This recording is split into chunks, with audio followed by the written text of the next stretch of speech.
Welcome to Talking Business, a podcast produced in Melbourne, Australia. The podcast is available on the Acast site, my own website, the Apple Podcast Store, or wherever you go to get your podcasts. Or you can get it at the Business Acumen website at www.businessacumen.biz or at Banking Day. For the most exclusive access to leading economists and business leaders from around the world, subscribe to Talking Business from our website, leongettler.com. I am Leon Gettler. My job is to review and monitor the week's news in business, finance and economics. I bring it all to you every week. This is episode number 33 in our series for 2023, and today's date is Friday, September the 15th.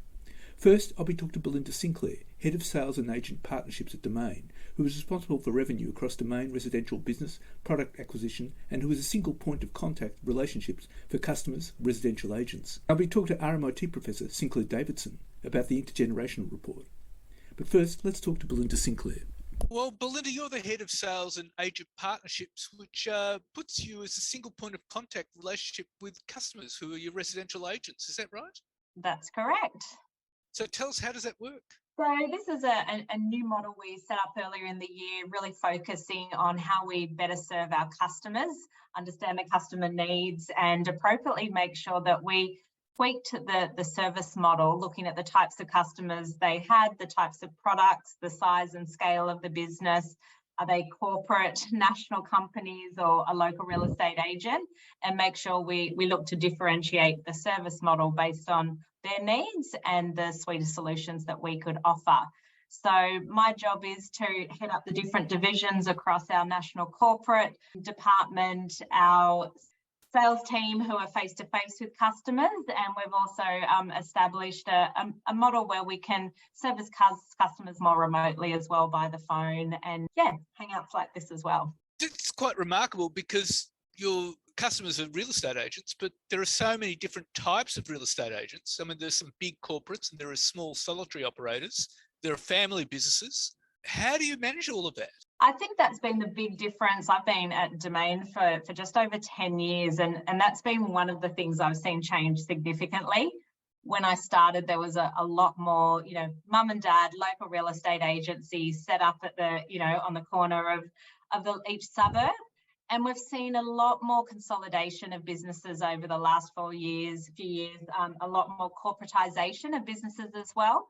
And I'll use some examples. We know the likes of Ray White, McGrath, LJ Hooker, the really large brands that are running nationally.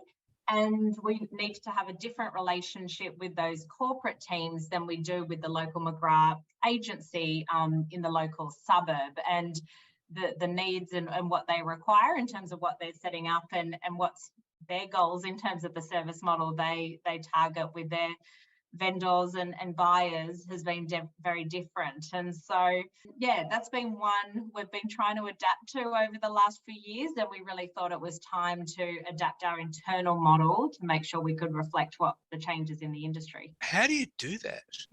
So with a lot of people for start. So I've got a team of around 100 sales people and sales support nationally. So we have hubs set up around all states, and we're just working towards bringing on a New Zealand team as well, which is exciting. But what we really like to reflect how the customer works, and that's our goal in trying to move to a space and move to a model where we reflect how they work. So we have, I'll use the local agency, so an account partner within my team will go and visit with that local agency, understand, how's the market going, what are the needs from both the business solutions or marketing solutions, what do they need help with, growing their business, expanding their business, retention of talent, trying to attract the next listing, and then serve up solutions. And then similarly, if we're talking or working with a corporate brand, it might be very much focused on brand awareness as they move into different markets, a lot around retention strategy and attraction strategy to try and win new agents and new businesses over to that brand. And so, our teams are set up with goals and KPIs working around those and just work on the model of whether it's by phone, by hangout, dropping into their office or booking sort of large corporate meetings to solve those problems. That means you have to talk to each and every agent. We do. So there's it's a bit wishy-washy, this data, but over 10,000 agencies nationally, over 40,000 agents that we work with. So very focused on, what's that level of repetition that they, someone who's very engaged and focused on growing the business might want to talk to us once every 2 weeks, once a month. Other businesses may be happy to just keep in touch to solve some little problems once or twice a year. I would imagine data would be quite critical for something like that. That's been a huge shift. I know we're all experiencing. I think making sure we've got the data to make sure we set up and have an understanding of the businesses in terms of before you even pick up the phone to speak to a customer. These days, customers expect you to know a lot about their business already. And I think that's because of this expansion of data. And we've been very focused on setting up models internally on self-serve data that we can run some analysis on a business, a real estate agency we're about to go in and meet with, understand their market share, the number of listings they've put up for sale, for sold, how many days have their properties been on market, and how much have they sold for? Have they lost agents, brought on new agents? So we've really shifted that. Much of what my sales team focuses on, the conversation is around data and insights and less about selling. That's fascinating because, Domain, I remember when it started off years ago in the Fairfax days, it was very much a classifieds business. It was. And now it seems to have become a data agency. Would you agree with that? Yeah, our aspiration has been to become a marketplace around all things property. And I think it's definitely moved from most people know Domain in terms of, our listing platform or our app. That's where you go to buy and sell property, to rent property. But very much a lot of our growth has happened over the last few years in how we serve up data in terms of delivering insights, whether it's to a consumer. And we're, really excited. We're just updating our app at the moment. So a prospective buyer going into the app looking for property can actually get data insights and market insights served up to them around the kind of area they're looking to buy in, what's the average price. And so I think it's that education piece that's really developing. People expect to self-learn and ingest that data and insights so they're better prepared and better educated on that property process. And one of our newest products that we've just launched is LeadScope, which is actually a program where we go in and help clean up the database or the CRM of an agency and help them find within their own database who are the customers who are looking to potentially sell sell soon, so they can make a call. So there's a lot of focus about data and Domain, given our assets across the partnership with Nine, all the data that we ingest across our app, the interactions across our print platforms as well. We know a lot of people and have a lot of data. That's quite remarkable. Now, so that would actually give you a lot of insight into all the big trends in the market too. Yes, correct. and you would be ahead of all the stuff. So, when you ever go to a barbecue, you've always there's always talk about what's selling and which houses are going and what they went for and everything like that. You guys would be right across that. Yeah, definitely. Sometimes I get tripped up at the barbecue when someone references a local market in northeast Queensland that I haven't heard before, but we could certainly look up the data if we had a pre-warning. And I spend much of my day deep in the data. A lot of conversation at the moment is trying to understand listing volumes, and we saw a very challenging market over the last 12 months, particularly in Sydney and Melbourne for much of the year, and more recently in Queensland, with listing volumes 20 and 30% down in some of those inner metro markets, which was very challenging for agencies who work on expected quantities. And then really interesting to watch over the last few weeks. In Sydney, for example, we start to see listings up to 5 to 10% in some of those markets. And so that's one of the metrics we watch very closely. Obviously, hot on the tails of what's happening with interest rates and inflation and how that affects confidence and consumer behaviour, and that flows right through to buyer behaviour and vendors being confident enough to put their property on the market. More critically, it also says that Domain is a key partner with all the agents. working with them? We hope so. I mean, that's something we've been very focused on. There's been some nervousness across the industry over the last few years, wondering as technology, as AI comes to fruition and develops, how do we help serve that and build solutions and products that can really leverage that to still maintain the presence and the requirement of a real estate agent and a real estate agency. And that's been our goal in every decision, whether it's deciding between what product we launch or what we, the service that we provide. How do we add that layer of lens? Okay, if we roll this out, is that seen as in partnership, or will it be seen as competitive behavior that we roll out? And being very mindful that we want to work alongside the industry and alongside the agent as partners. And I think it's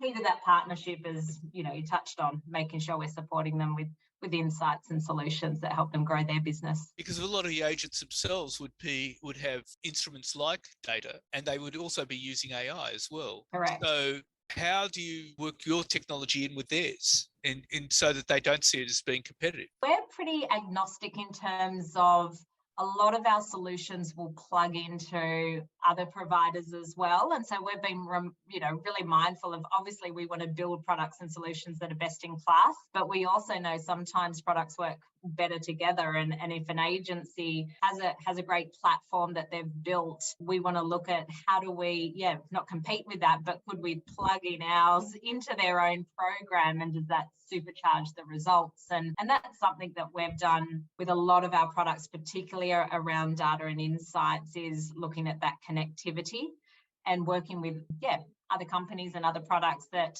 could be seen as competitors, but also maybe there's a path and opportunity for both by utilizing different AI and different technology and insight to build those. So we've worked on a principle of an open ecosystem. So agencies can plug in their own solutions. They can pick from domain solutions on those that make sense and hopefully add value to their business as well. So Domain's main thrust then is, three things: data, partnerships, and connectivity. Correct. Yes. And I think that's the principle that we try and run the business by, but also make sure we cast that lens over every time we're building a solution to make sure it's going to, add a layer to connectivity, add a layer to insight, add a layer to partnership as well. Well, Belinda, that's been fascinating stuff, and thank you very much for your time. Thank you so much, Leon. It's been great to have the conversation.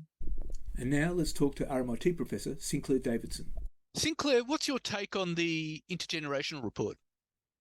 I think, like so many of them that have come out over the last few years, it contains lots of facts and figures and diagrams and scary horror stories without actually telling a narrative. So we've been told things such as we're going to have 40 years of budget deficits. The Commonwealth is always going to have a bigger liability on its balance sheet than its assets, that the economy is going to grow by so much, but productivity isn't. All of these sorts of things that people are going to be focusing on are not actually the real story around intergenerational reports.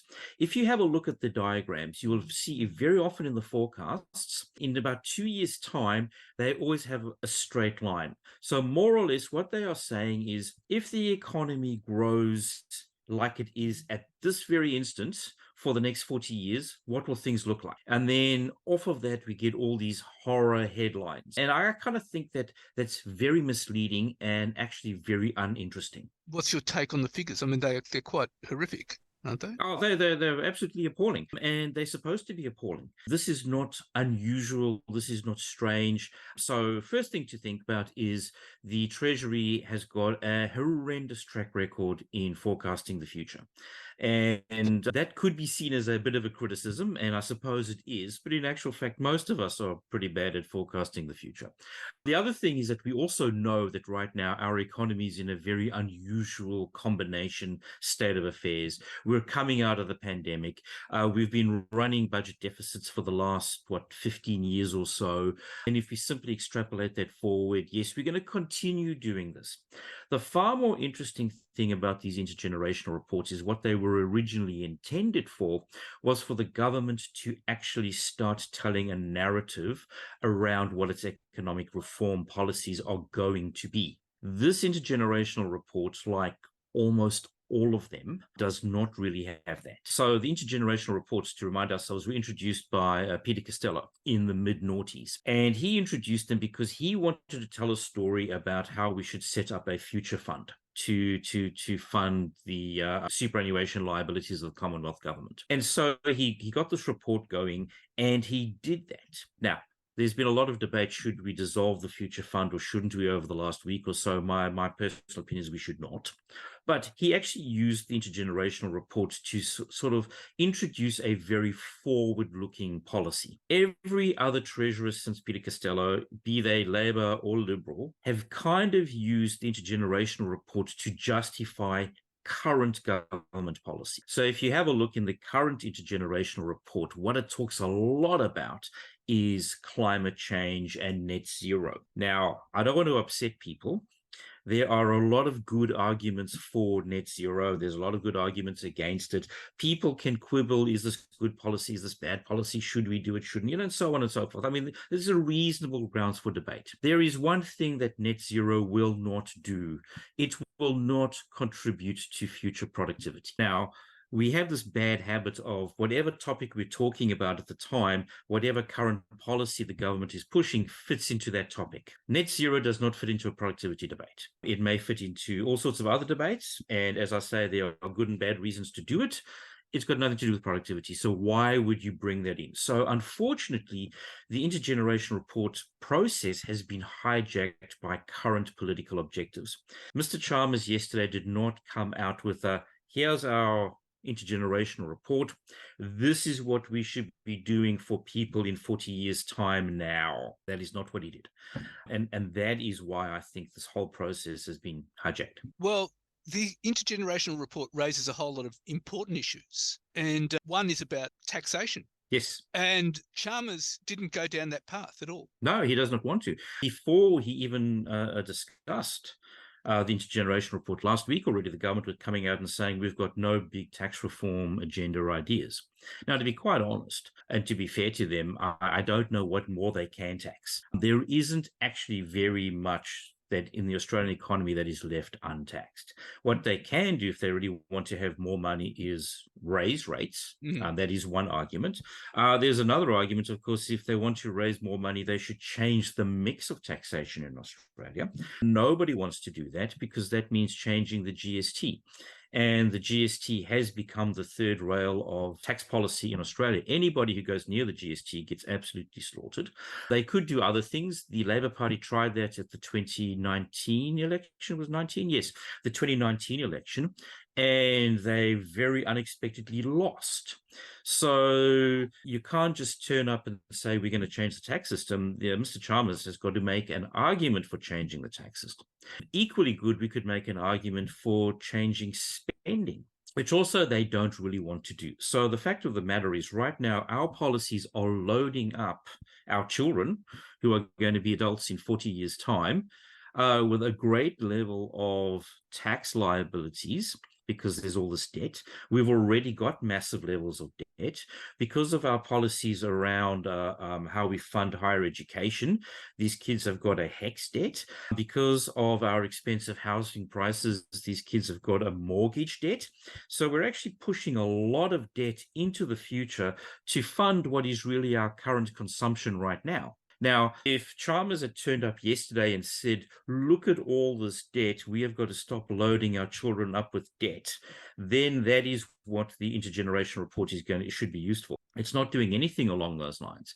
If you have a look at the productivity challenges, they say productivity is going to be declining, and I think everybody agrees with that.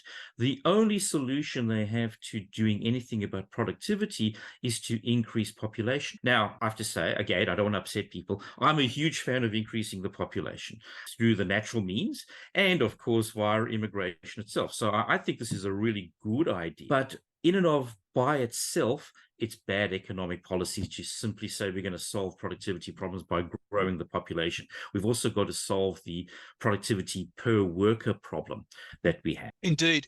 But The government, in fact, no government has come near that. I mean, John No. Howard tried it a bit with work choices, but that Yes. didn't work, of course. It did not. But we need some changes to lift productivity. Could be through the industrial relations system, could be through a whole lot of further microeconomic reform. I would go down the microeconomic reform route.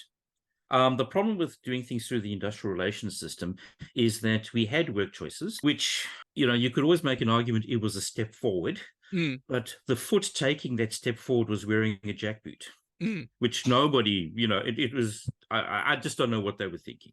In response to that, the Labour Party, when they've been in government, have been taking us backwards in terms of IR. I mean, we are now at the pre-Keating era of IR reform, which I also don't think is an advantage. Unfortunately, there seems to be this lack of imagination in Canberra that you can only do worker productivity through the industrial relations system. Whereas there's a whole bunch of things that are very exciting that are happening right now. For example, the digital revolution. You could have greater productivity gains from more people working at home. That is something that we've involuntarily experimented with over the last few years. Nobody wanted to work from home, or certainly no company wanted their employees to work from home until COVID came along. Well, there are ways of doing this. We could lean more into the digital economy. If you have a look at the intergenerational report, it does show that the digital economy is kind of growing more.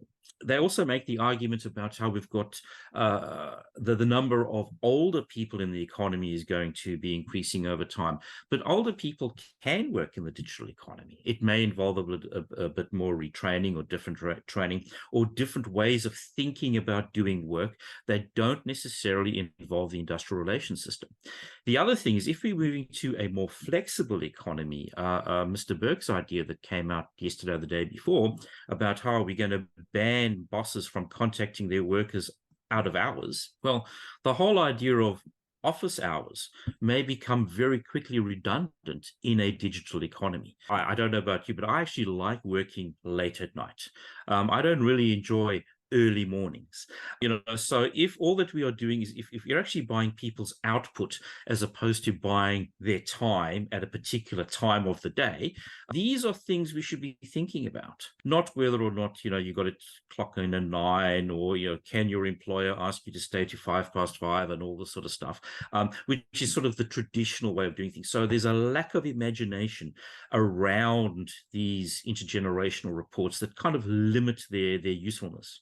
So basically what this government, or any government, should be doing is actually looking at structural changes to our tax system, something like the GST, and also microeconomic reform in utilising the digital economy. Well, they need to at least talk about structural changes to the tax system. I would start looking at expenditure. What is it that the government is spending money on that they don't need to be spending money on?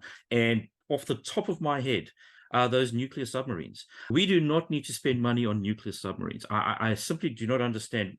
We do not have a domestic nuclear industry.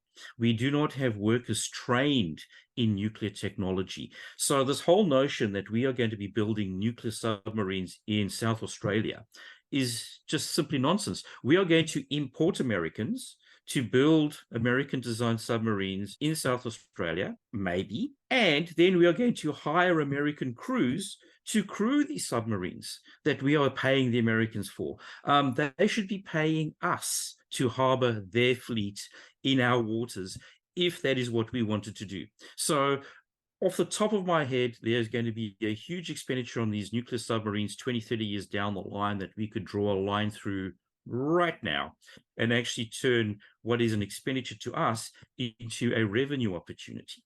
So that sort of thinking is where we should be going. Well, Sinclair, those are fascinating ideas, and thank you very much for your time. Thank you. So what's happening in the news? Well, the US and EU have backed the development of a new ship and rail corridor connecting India to the Middle East and the Mediterranean Sea in a challenge to China's economic clout in the region. The plan was launched on the sidelines of a G20 summit in New Delhi on the weekend through a memorandum of understanding agreed by leaders including US President Joe Biden, Indian Prime Minister Narendra Modi and Saudi Crown Prince Mohammed bin Salman, who all shook hands at the end of the event.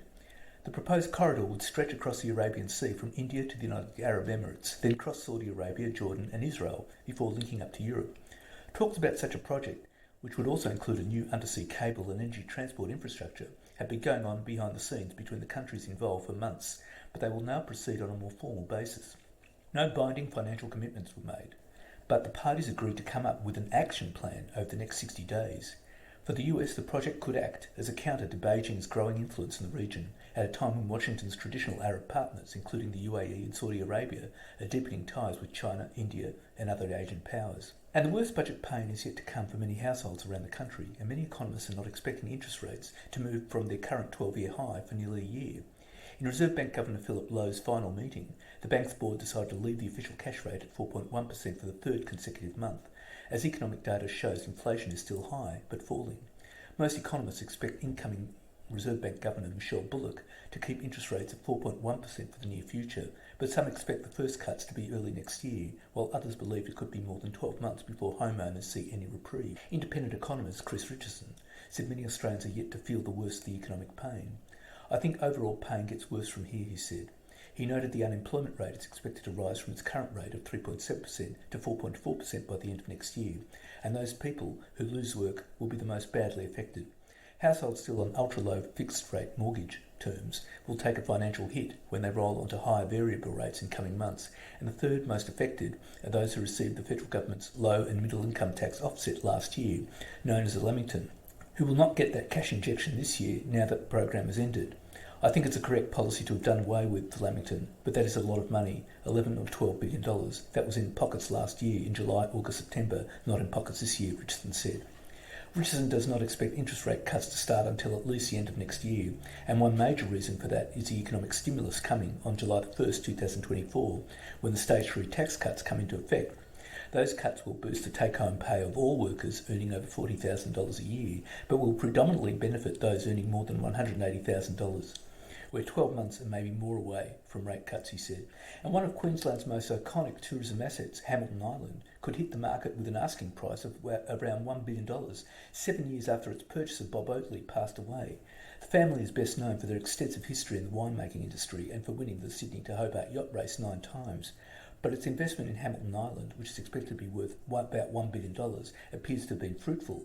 In a statement late Sunday night, the billionaire Oatley family said that while it had been a proud steward of Hamilton Island for 20 years and has invested significant time, affection and resources to deliver its vision for a world-class tourism destination on the Great Barrier Reef, it was now looking to the future. We have put in place a new leadership and approach and are conducting a review with the assistance of our advisors to explore opportunities for growth and future prosperity, a spokesman for Hamilton Island said. At this stage, this review is ongoing and no decisions have been made. We do not intend to comment further until recommendations have been considered. However, informed sources say that Whitsundays Island had been quietly shopped around the market quite recently, following a strong domestic holiday season. Other Queensland islands, such as South Mole Island, were also on the block.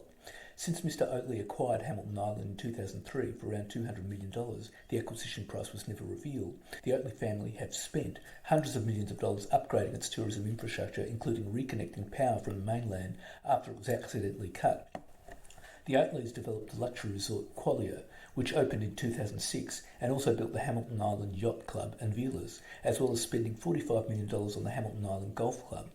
Unlike other Queensland tourism resorts, Hamilton Island is attractive to investors because it sports an international runway, and 500 health professionals have demanded Industry Superannuation Fund, HESTA, publicly denounce Woodside's sanctioning of the Trion oil field development and commit to a time frame for divesting from the oil giant over greenwashing concern. In a letter to HESTA Chief Executive Debbie Blakey, the doctors, nurses and allied health workers accused the fund of failing to live up to its claims of climate leadership, calling for action within a fortnight. The super fund put Woodside and Santos 12 months ago on its watch list, meaning they need to show they were improving their emissions reduction or risk divestment.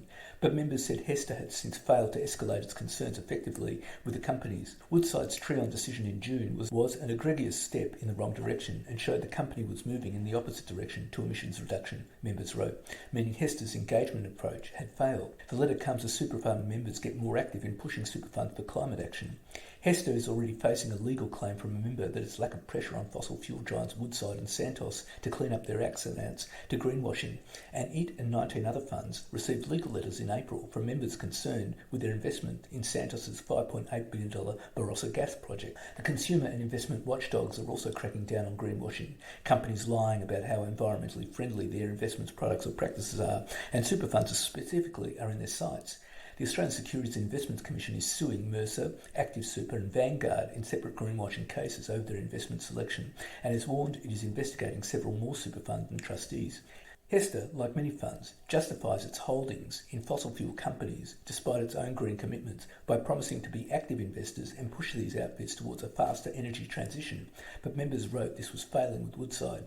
Woodside's decision to go ahead with Trion shows that it has failed to heed Hester's request for 1.5 degrees alignment and increased pressure. The fund must now implement its escalation framework to the fullest extent, the members wrote.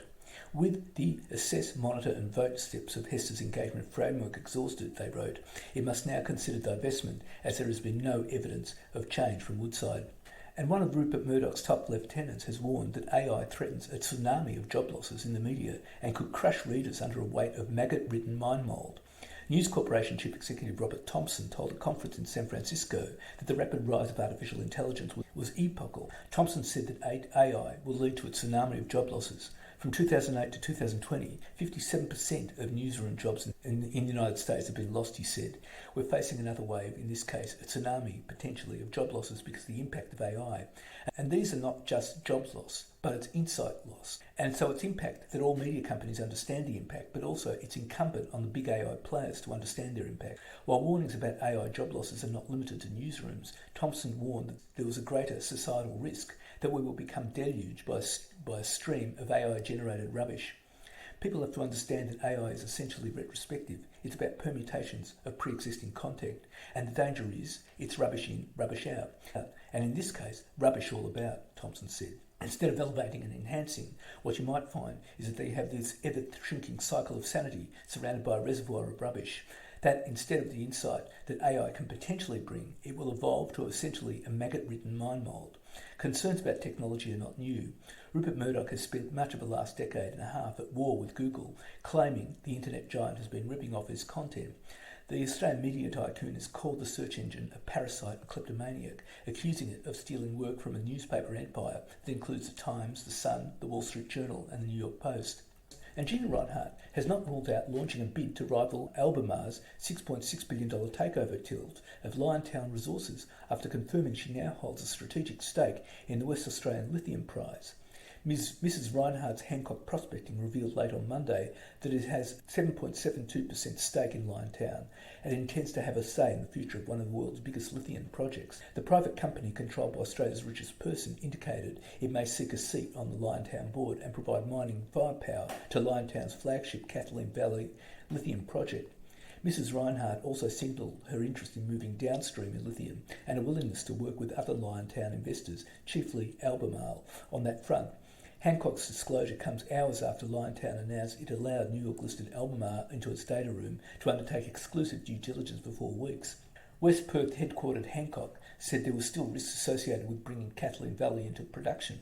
In a $300 million share market raid, Hancock boosted its stake from 4.9% to nearly 8% last week. The stock closed at $3.01 on Monday, just above the Albemarle offer pitched at $3 a share. The move on Liontown represents Mrs. Rinehart's biggest foray into lithium so far. She's a long-time shareholder in Vulcan Energy and an investor in Delta Lithium, on top of a lithium exploration venture in WA involving the Indian government. Liontown has offtake agreements in place until 2030 for the bulk of the spodumene it plans to start producing at Kathleen Valley within the next 12 months. Albemarle intends to honour those offtake deals with Ford, Tesla and LG Energy Solution if its takeover bid is successful. And the Albanese government looks set to pass its signature housing policy through Parliament this week after offering a $1 billion sweetener to the Greens as the minor party dropped its key demand for a residential rent freeze.